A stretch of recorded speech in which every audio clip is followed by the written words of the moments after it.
കള്ള ചെയ്താൻ ഇവിടെ വാടാ. എന്താ മാമ? 78 43 കൂട്ടിയാൽ എത്രണ്ട? 8 3 11. പിന്നെ 7 4 11 121 അല്ലേ? ഇതെത്ര? അത് 111. ഇങ്ങനെയാണ് കണക്ക് ചെയ്താൽ 10 രൂപയ്ക്ക് എന്റെ ബാപ്പ ഉണ്ടായി തരുമോ? ഇയാളെ മുടിപ്പിക്കാനായിട്ട് കുടിക്കാണില്ലേ?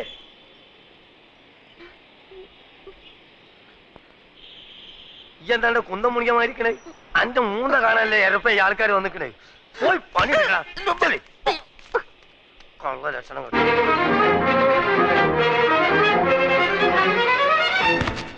എടാ ദൂരെ എന്റെ എടാ ദൂരത്തിലെ എനിക്കറിയാം നീ സ്റ്റേഷനിൽ വന്ന കാണും തിരക്കിനിടപെട്ട് വട്ടം കറങ്ങിണ്ടാവുന്ന. ഞാനും നിന്നെ പരിധി എവിടെ കാണാൻ? നിന്റെ ഈ മുടിഞ്ഞ കട കണ്ടുപിടിക്കാൻ ഞാൻ എവിടെയൊക്കെ അന്വേഷിച്ച് നീ നിങ്ങൾക്ക് കുടിക്കാൻ എന്ത് ജ്യൂസാ വേണ്ടിയത്? ഗ്രേപ്പ്, പൈനാപ്പിൾ, ഓറഞ്ച്, മാംഗോ, സാത്തുകുടി? ഇനി എനിക്ക് എന്തിനാടാ ജ്യൂസ്? നിന്നെ കണ്ടപ്പോ തന്നെ എല്ലാ ജ്യൂസും ഒരുമിച്ച് കുടിച്ച പോലെ ആയില്ലേ? എവിടെ നിന്റെ അർത്ഥ കൈക്ക് ഉപ്പ് തേക്കാത്ത മാമ? നിന്റെ കട കൊള്ളാമല്ല. നിന്റെ മാമ തട്ടിപ്പോയാല് പിന്നെ ഈ കട നിനക്കായിരിക്കും അല്ലേ? ധാരണ്ട് ഞമ്മക്ക് അറിഞ്ഞൂടാ. ദൂരെ ദൂരത്തിലെ നിനക്ക് എന്നെ മനസ്സിലായില്ലേ? എടാ ഒരു ബെഞ്ചിലിരുന്ന് പഠിച്ച് ഒരു പാത്രത്തിലുണ്ട് ഒരു സിനിമ 3-4 പ്രാവശ്യം ഒരുമിച്ച് കണ്ടടാ. ദൂരെ നിനക്ക് എന്നെ നിനക്ക് എന്നെ മനസ്സിലായില്ലടാ. കാള് തെറ്റി. പടച്ചോടാണ് മാമ. ഞമ്മക്ക് ഈ ചെയ്താൻ അറിഞ്ഞൂടാ. അറിഞ്ഞുകൂടാത്തവനാണെങ്കിൽ എങ്ങനെയാണ് അർത്ഥമാക്കി ഇപ്പൊക്കെ എന്റെ മാമ? നാട്ടുകാർ പറഞ്ഞു കൊടുത്തായിരിക്കും. അതെ ഒന്ന് വന്നാട്ടെ വരും. അതെ ഈ ചെക്കന്റെ പേര് 100 എന്നാണ് ആൾക്കാരെ പറഞ്ഞത്. അതാരെങ്കിലും പറഞ്ഞു തരണോ? ഇമാതിരി മുമ്പിലായക്കാരെ ഞാൻ ദിവസേന കാണുന്നുണ്ട്. ഞാൻ അങ്ങനത്തെ ആളൊന്നുമല്ല. ഇതൊക്കെ ചോദിക്കാൻ നിങ്ങളാരാ? നിന്റെ പേര് എനിക്ക് ആരും പറഞ്ഞു തന്നില്ലേ? നിങ്ങളുടെ പേര് തന്നിട്ട് എനിക്ക് എന്ത് കാര്യം? കാര്യം തന്നെ എനിക്ക് പറയുമ്പോ കേക്കാം. നീ ഇപ്പൊ പറഞ്ഞില്ലേ അർത്ഥമാക്കി ഇപ്പൊരു മാമനെ പറ്റി? ആ മാമാണ് ഈ മാമ. അയ്യോ മാമ സോറി മാമ, ഞാൻ അങ്ങനെ ഉദ്ദേശിച്ചൊന്നും പറഞ്ഞല്ല. ഞാൻ ചുമ്മാ പറഞ്ഞ നിർത്തണം. നമുക്ക് ഈ എന്താ നമ്മളെ മാമാന്ന് വിളിക്കണേ? എന്റെ അമ്മ എന്താ നമ്മളെ പെങ്ങളച്ചാ? ഇല്ലാത്ത പരിചയം കാട്ടി ഓരോരോ ഹമാറുകൾ വലിഞ്ഞു കയറും കേരളക്കാരെ പറയിപ്പിക്കാൻ. മേലാൽ എന്റെ പൂടിയന്റെ ചുറ്റുവട്ടത്തിൽ എങ്ങാനും കണ്ടാൽ എന്റെ കാൽ അടിച്ചിട്ട് ഞാൻ എൽഷേപ്പാക്കും. ആ പോ പോ ഇങ്ങോട്ട് പോകാതെ.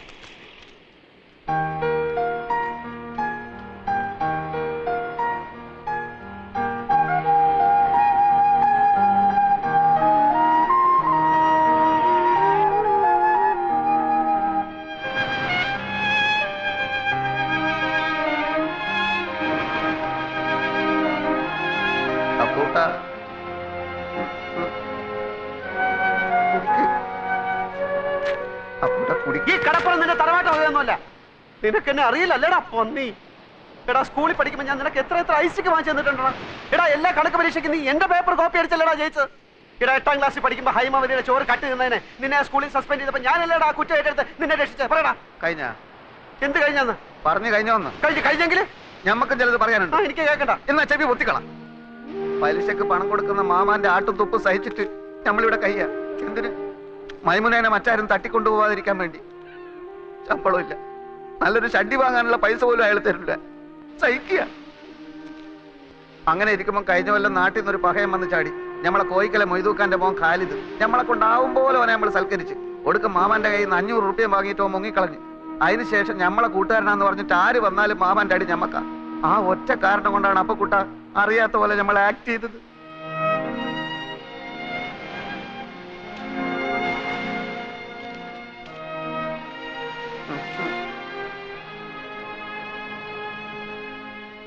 എന്നാലും ഒരെന്നാലുമില്ല. എന്റെ ഈ വിഷമം മാറണമെങ്കിൽ നീ എനിക്ക് ചില സഹായങ്ങൾ ചെയ്തു തരണം. പടച്ചോനെ, എന്ത് സഹായം? അച്ഛന്റെ കേസിന്റെ കാര്യം ഞാൻ എഴുതിയിരുന്നല്ലോ. പെൻഷൻ വരെ അവർ പിടിച്ചു വെച്ചു. ഇളയ പെങ്ങളാണെങ്കിൽ മെഡിസിൻ 3-ാം വർഷമാണ്. കേസും ഫീസും ചെലവും നടത്തി ഒരു വഴിയാധാരത്തിന്റെ വക്കിലാണ് ഞാൻ. വീട് വിൽക്കാൻ നോക്കിയപ്പോൾ ഇവിടുത്തെ അളിയെ സമ്മതിക്കുന്നില്ല. നാട്ടിൽ ചെന്ന കടക്കാരെല്ലാം കൂടെ എന്നെ എടുത്തിട്ടിരിക്കുന്നു. ഈ അവസ്ഥയിൽ എനിക്ക് എന്ത് സഹായമാണ് വേണ്ടതെന്ന് നിനക്ക് ഊഹിച്ചൂടെ? ഊഹിക്കാം. ആദ്യം കിടക്കാനൊരു സ്ഥലം, അതെ, പിന്നെ ഒരു പണി. അതെ, രണ്ടും നടക്കൂല. നൂറേ മോനെ അപ്പക്കുട്ട, നമ്മൾ തലയായിക്ക് നേടിയാന്ന് അറിയാം നിനക്ക്? ഇത് അങ്ങോട്ട് നോക്ക്. ആ ജ്യൂസ് കടയുടെ പിന്നിലൊരു മറയുണ്ട്. അവിടെയുള്ളൊരു ബെഞ്ചിലാണ്. നല്ല വീതിയുള്ള ബെഞ്ചാണോ? ബെഞ്ചിന് വീതി ഉണ്ടോ ഇല്ലയോ എന്നുള്ളതല്ല പ്രശ്നം. പകൽ നേരത്ത് മാമ വരുമ്പോ എന്നെ അവിടെ കാണില്ല. ഞമ്മളിപ്പോ വന്നത് മാമാന്റെ അടുത്ത് ഒരു രഹസ്യം പറയാനാണ്. ഏത് ലക്ഷാധിപതികൾക്കുണ്ടല്ലോ ഇടയ്ക്ക് പണത്തിനൊരു വലിച്ചല്. മൂപ്പരുടെ അളിയന് പുറം രാജ്യത്ത് നിന്ന് ഒരു ബെൻസ് കാർ വന്നു 50 ലക്ഷത്തിന്റെ. നാളെ കാർ എടുക്കണം. നോക്കുമ്പോ 1.25 ലക്ഷത്തിന്റെ കുറവ്. കുടുങ്ങിയ മാർവാടികൾ എത്ര ലക്ഷം വേണമെങ്കിലും കൊടുക്കും. പക്ഷെ അതിന്റെ പലിശയെ അവര് വാങ്ങും. ഈ പലിശ മാമാക്ക് കിട്ടിയ ചില്ലറ കാര്യമാണോ? 10 ദിവസത്തേക്ക് ചോദിക്കുന്ന പലിശ തരും. ഹലോ അപ്പു സാറേ, ഒന്ന് കേറിയിട്ട് പോയിക്കൂടെ? സമയമില്ല നൂറെ, മാർവാടികൾ കാത്തു നിൽക്കുകയാണ്. മാമ വിടല്ലേ മാമ, മുറുക്കി പിടിച്ചോ, കേറി വരാൻ പറ. ആ വരി, ഒന്നുമില്ലേ നമ്മൾ നാട്ടുകാരല്ലേ. ഇല്ല, സമയമില്ല, അതുകൊണ്ടാ. മാർവാടിക്ക് നിങ്ങളെ അളിയൻ കത്ത് തന്നിട്ടുണ്ടാ? തന്ന് കണ്ട ഇംഗ്ലീഷിലാണ് എഴുത്ത്. പ്രിയ മാർവാടി കൊടു 1.25 ലക്ഷം അപ്പുക്കുട്ടന്. അല്ല, നിങ്ങൾ അളിയൻ എവിടാ പണി? ശരി, ഇന്ന എവിടാ താമസം? എല്ലാം ആ കാർഡിലുണ്ട്. എന്താ ചോദിക്ക? അല്ല ഒന്നുമില്ല, അതിപ്പം എല്ലാം തുറന്ന് പറഞ്ഞോ മാമ. അത് അപ്പുക്കുട്ട സാറേ, കണ്ട മാർവാടികൾക്ക് കൊടുക്കുന്ന പലിശ നമ്മുടെ മാമക്ക് കൊടുക്കൂടെ? അന്നോട് ഇപ്പൊ ഇവിടെ ചാവണ്ടാൻ പറഞ്ഞു കടന്നു പോലെയൊത്ത് നിങ്ങൾ ചാവിടിക്ക്. അല്ലെങ്കിൽ 1.25 ലക്ഷത്തിന് മാർവാടിക്ക് എന്ത് പലിശ കൊടുക്കും? അളിയന് പലിശ അല്ല പ്രശ്നം, കാര്യങ്ങൾ നല്ല വെട്ടിയും തീയും പോലെ അടക്കണം. പലിശ എത്ര വേണമെങ്കിലും കൊടുക്കും. 1.25 ലക്ഷം എടുത്ത് കൊടുക്കും മാമ. ഇവിടെ ഉദ്യോഗമോ ബിസിനസ്സോ ഇല്ലാത്ത ആൾക്കൊന്നും പണം കൊടുക്കൂല. ഒരു കാര്യം ചെയ്യ്, ഞാൻ നാളെ നിങ്ങൾ അളിയന്റെ വീട്ടിലേക്ക് വരാം. നിങ്ങൾ അവിടെ ഉണ്ടാവുമല്ലോ? നാളെ ഞാൻ ഉണ്ടാവില്ല, ഞാൻ ഡൽഹി വരെ ഒന്ന് പോകും. അതെന്തിന്? ഒരാളെ കാണാൻ 3-4 ദിവസം കഴിഞ്ഞ് വരും. എന്റെ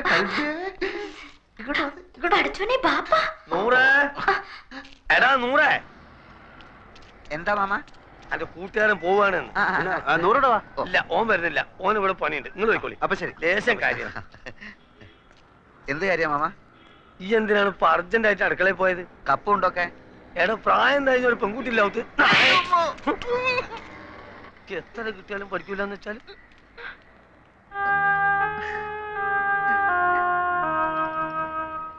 കേസ് ജയിച്ചാൽ അച്ഛന്റെ പെൻഷനും പ്രൊവിഡന്റ് ഫണ്ടും ഒക്കെ കിട്ടുമല്ലോ. അപ്പൊ തിരിച്ചു കൊടുക്കാം. അതാ തൽക്കാലം കടം വാങ്ങാന്ന് വിചാരിച്ചത്, അല്ലാണ്ട് വേറെ വഴിയില്ലല്ലോ. വീട് വിൽക്കാൻ രവിയേട്ടന് എതിരെ നിൽക്കുന്നിടത്തോളം കാലം ഇങ്ങനെ വല്ലതും നോക്കുന്നതാ നല്ലത്.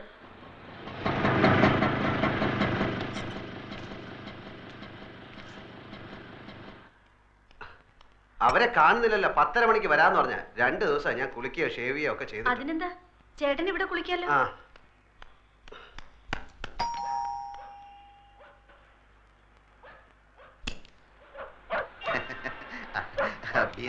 വരുമെന്ന് പറഞ്ഞിരുന്നു. വരൂ, ചേട്ടൻ ഇപ്പൊ കുളിക്കാൻ കയറിയതേ ഉള്ളൂ. ഇത്ര നേരം കാത്തിരുന്നു.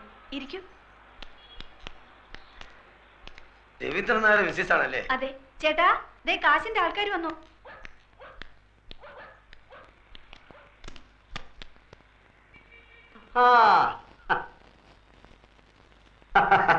ബീരാനിക്കല്ലേ? ഇതാണ് ആള്. ഞാൻ ഷേവ് ചെയ്തോണ്ടിരിക്കുകയായിരുന്നു. അല്ല, നിങ്ങൾ ഷേവ് ചെയ്യുമ്പോ പുരികം പൊരിക്കല്ലോ. അത് തലേ കൂടെ തൈരും കൂടെ ധൃതി തേച്ചപ്പോ എല്ലായിടത്തോടെ ആയിപ്പോയി. ഞാൻ ഓഫീസിൽ പോകാൻ ലേറ്റ് ആയി. നിങ്ങൾ വരുന്നുള്ളത് കൊണ്ട് ഞാൻ ഇപ്പൊ എളുപ്പം ധൃതി തേച്ചപ്പോ ലേറ്റ്. ഇല്ല, നമ്മൾ എത്ര രാഹുകാലത്തിന് 2.5 മിനിറ്റേ ബാക്കിയുള്ളൂ.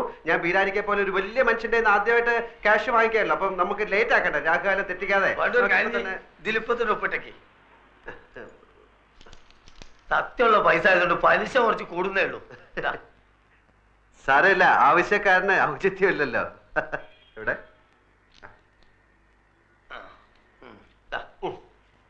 ഇതൊരു 40 ഉറുപ്പിയുടെ കുറവുണ്ടാവും. കാരണം ഞാൻ ഓട്ടോറിക്ഷ എടുത്ത് വന്നാണ് ഇങ്ങോട്ട്. അതിന് കൊടുത്ത് നിങ്ങൾ ആവശ്യത്തിന്. സാരമില്ല, ഞങ്ങൾ ആദ്യമായിട്ടാണ് അന്യനായ ഒരാളുടെ കയ്യിൽ നിന്ന് പൈസ കടം വാങ്ങിക്കുന്നല്ലേ. ഞാനും ആദ്യമായിട്ടാണ് ഇത്ര വലിയൊരു എമൗണ്ട് കടം കൊടുക്കണേ. ഇങ്ങനെ ഒരു നിവർത്തിയോട് വന്നതുകൊണ്ട് പിന്നെ ഞാനൊന്ന് കുളിച്ച് റെഡി ആയിട്ട് വരാം. Okay okay okay. അപ്പൊ ഒന്ന് 11, അടുത്ത 21-ന്. അതല്ല, നമ്മൾ പറഞ്ഞ മാതിരി 100 പറഞ്ഞില്ലേ? 100 പറഞ്ഞു, എന്നാലും പോരല്ലോ, നമ്മൾ തമ്മിലൊന്നും ഉറപ്പിക്കണ്ടേ. ഞാൻ വാക്ക് മാറില്ല ബീരാനിക്ക, നിങ്ങൾ ധൈര്യമായിട്ട് പോയിക്കോളാം. പിന്നെ നമ്മൾ നമ്മളെ പറഞ്ഞ പോലെ. മാനേജർ സർദാർജി തിങ്കളാഴ്ച ലോൺ ശരിയാക്കാം എന്ന് വാക്ക് തന്നു. 100 സന്തോഷം കൊണ്ട് തുള്ളിച്ചാടി. എടാ 100, every dog has A day എന്നൊരു ചൊല്ലുണ്ട്. എന്ന് വെച്ചാല് എല്ലാ നായിന്റെ മക്കൾക്കും ഒരു ദിവസം ഉണ്ടെന്ന്. അത് ശരി.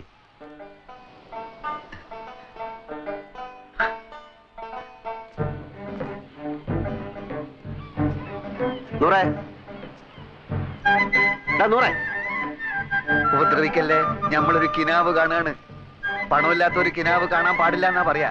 നമ്മളിൽ ഇപ്പൊ പണമുണ്ടല്ലോ, നമ്മളും കാണട്ടൊരു കിനാവ്. വലിയ നിധി കിട്ടിയവൻ കാണുന്നൊരു കിനാവ്, കിനാവ്, കിനാവ്. വലിയ പാദുഷമാര് കാണുന്നൊരു കിനാവ്, കിനാവ്, കിനാവ്. മാനേജർ വന്നിട്ടുണ്ട്. ഞാൻ ചോദിച്ചു, ഇനി പറഞ്ഞ പോലെ ഒന്നല്ല, ആള് ഭയങ്കര ചൂടന, എല്ലാരും ഇട്ട് ചാടിക്കുന്ന കണ്ടു. എടാ അതൊക്കെ ബാങ്കിലെ എന്നോട് വലിയ കാര്യമാണ്. നീ വാ, ഞാൻ കാണിച്ചു തരാം.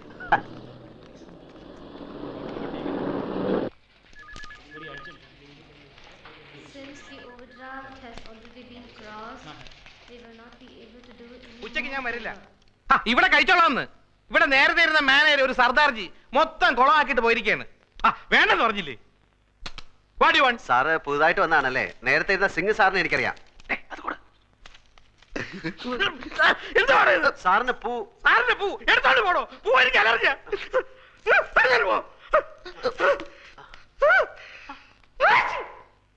സർ, ഞാനൊരു ലോണിന് അപ്ലൈ ചെയ്തിരുന്നു 2 വർഷത്തേക്ക്. ഒരു കട എടുത്തിട്ട് വരാമെങ്കിൽ ഉടനെ ലോൺ തരാന്ന് പറഞ്ഞു. സിംഗ് മാനേജർ. അയാളല്ലേ പറഞ്ഞത്? ഞാൻ പറഞ്ഞിട്ടല്ലോ. അയാൾ പോയി. ഞാൻ ആർക്കും ലോൺ കൊടുക്കാറില്ല. സാർ അങ്ങനെ പറയരുത്. 1.25 ലക്ഷം റുപ്യ ഇരട്ടി പലിശക്ക വാങ്ങിയത് ഇവനേതാ? എന്റെ സുഹൃത്താണ്. ഇവനെ ആദ്യം പിടിച്ച് പുറത്താക്കെ. ഇവനെ കണ്ടപ്പോഴേ എനിക്ക് അലർജി അറിയാതെ. പിടിച്ച് പുറത്താക്കെ.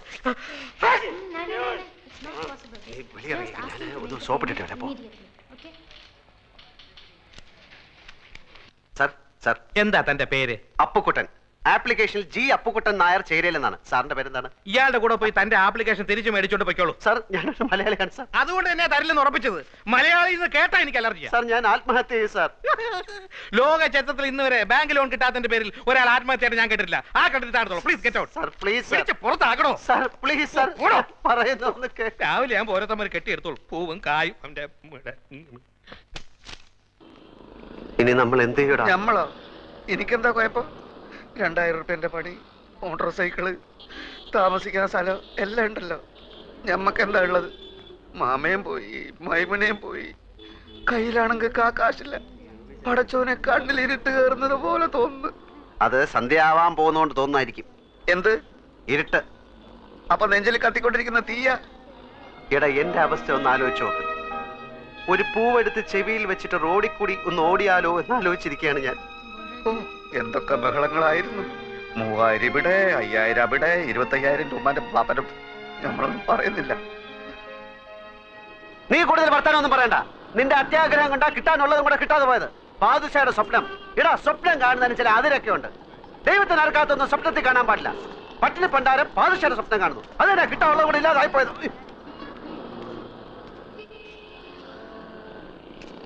എടോ, എന്റെ വണ്ടി നമ്പർ ട്രാഫിക്കാരൻ കുറിച്ചെടുത്തോണ്ട് പോകുന്നു. ഇതിന്റെ കുറ്റിപ്പറല്ല. അവിടെ ഇവിടെ വണ്ടി വെച്ച് കഴിഞ്ഞാല് ട്രെയിൻ വന്ന് എടുത്തോണ്ട് പോകും.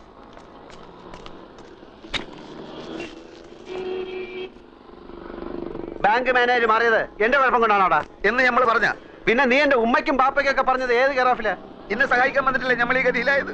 നിനക്ക് ജ്യൂസ് കട തുടങ്ങാനുള്ള അതിമോഹം കൊണ്ടല്ലടാ നീ എന്നെ സഹായിക്കാൻ വന്നത്. നേരപ്പേ ഏതായാലും ഇങ്ങനെയൊക്കെ ആയി. നമ്മൾ തമ്മിൽ വർത്താനം പറഞ്ഞ് അങ്ങോട്ടും ഇങ്ങോട്ടും തെറ്റിയിട്ട് കാര്യമൊന്നുമില്ല. ഞാൻ ചിലതൊക്കെ തീരുമാനിച്ചിട്ടുണ്ട്. എന്ത്? വേറെ വഴിയൊന്നും കണ്ടില്ലെങ്കില് ഞാൻ മോഷണം തുടങ്ങും. മോഷണോ എന്ന് വെച്ചാല്? ഓ, നീ ആ വാക്ക് കേട്ടിട്ടില്ലല്ലോ. ഹൈമവതിയുടെ ചോറ് കട്ട് തിന്ന ആ പ്രവർത്തിക്ക് ഇപ്പോഴും മോഷണം എന്ന് തന്നെ പറയുന്നത്. മനസ്സിലായോ? നീ പാര ചോറ കട്ടുന്ന? ചോറല്ല, കാശുള്ളവന്റെ വീട്ടിൽ കയറി ഞാൻ മോഷ്ടിക്കും. പിടിച്ചാൽ പിടിക്കുന്നവനെ കൊല്ലും. അപ്പം ജയിലിൽ പിടിച്ചിടും, എന്നിട്ട് തൂക്കി കൊല്ലും. അപ്പൊ പിന്നെ ഒന്നും അറിയട്ടല്ലോ.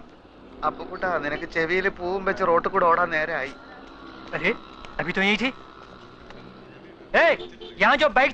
അതെടുത്ത് അപ്പുറത്ത് മാറ്റി വെച്ചിട്ടുണ്ട്. മാസം അടയ്ക്കാനുള്ള കാശ് അടയ്ക്കാത്തോണ്ട് മാർവാടി ബൈക്ക് എടുക്കാൻ ചട്ടമ്പികളെ അയച്ചിരിക്കുകയാണ്. ഓ ഗാഡിയിലേക്ക്